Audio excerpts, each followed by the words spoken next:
Durante o Renascimento, arte e ciência ainda não eram separadas. Para alguns pensadores, entender a natureza era também compreender a mente de Deus. Entre esses homens estava Leonardo da Vinci, mas Leonardo não se via apenas como pintor. Ele se descrevia como investigador da natureza e deixou para trás algo impressionante: mais de 13.000 páginas de anotações e desenhos. Esses manuscritos não são simples rascunhos.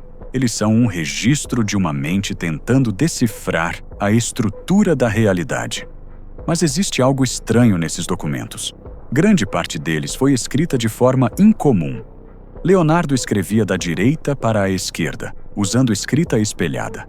Durante muito tempo, acreditou-se que isso era apenas um hábito para evitar borrar a tinta.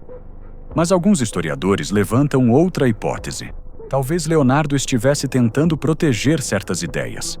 Ideias que poderiam parecer perigosas para sua época. Para entender isso, precisamos olhar mais de perto seus estudos.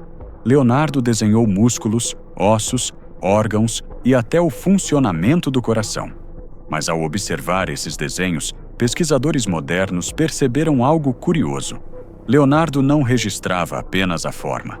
Ele procurava padrões estruturais, proporções, relações geométricas, ritmos repetidos na natureza.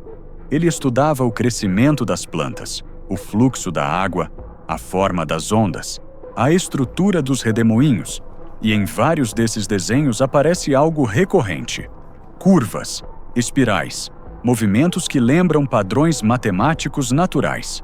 Séculos antes de a ciência moderna estudar esses fenômenos com profundidade. Mas talvez o mais intrigante esteja em suas investigações sobre o corpo humano.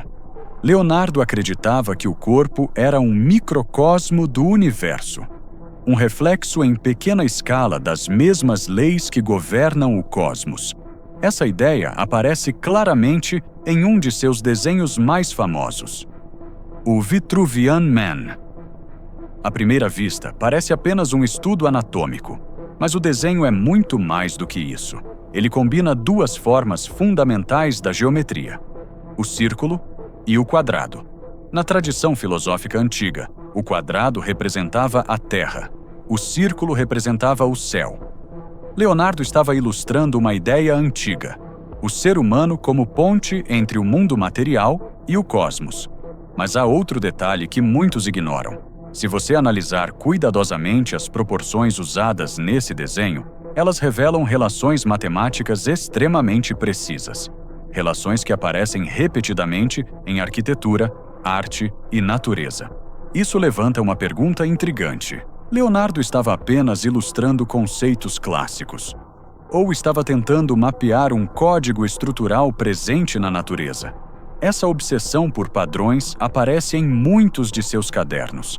Ele estudava a turbulência da água como se estivesse analisando o comportamento de um organismo vivo.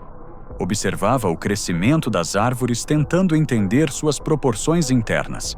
E analisava o voo dos pássaros buscando princípios universais de movimento. Para Leonardo, tudo parecia conectado: natureza, geometria, corpo humano, cosmos.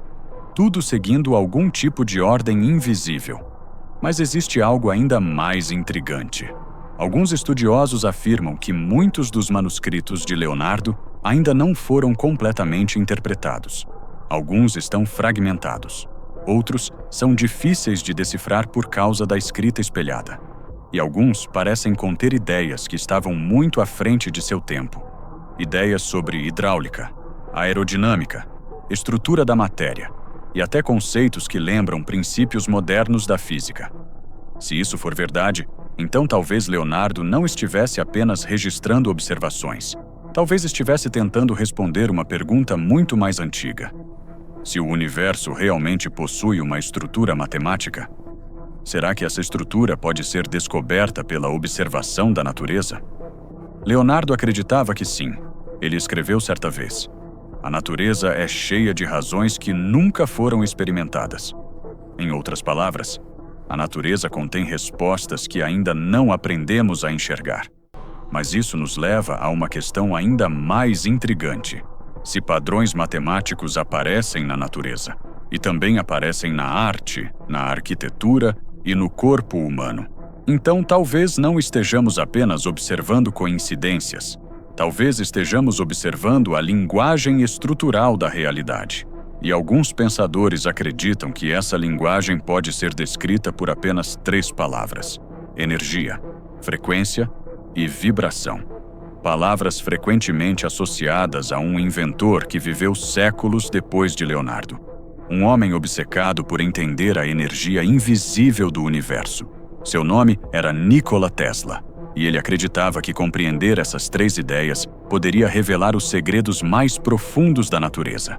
No próximo episódio, vamos explorar por que Tesla acreditava que o universo inteiro poderia ser entendido através de frequência e vibração, e por que essa ideia continua intrigando cientistas até hoje.